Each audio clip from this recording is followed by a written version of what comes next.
Here's a quick demonstration on how to use Visual Atmos looping tool. All you have to do is press on drag and drop video here, pick a video that you want to loop, and it gets added automatically. Now, in this case, I simply gonna go to my gallery because I have a video generated already.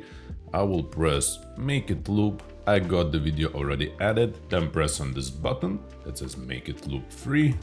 Go back to your gallery. It might take maybe a minute depending on how the server is busy at that moment. Once the video is done, you will see here it says loop. So this is a looping video. You press. If you go to the very end of the video, you press play and you see absolutely no jump. So it's important to know that this kind of videos works best if your camera is static and has absolutely no shake and no movement. It's that simple, and it's gonna take you literally 1 minute.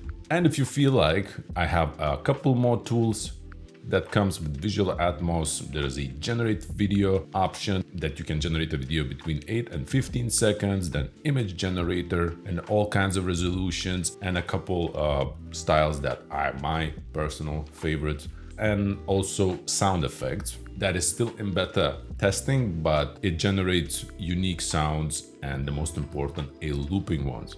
So yeah, try it out, and if you have any questions or suggestions, just leave a comment or send me a message.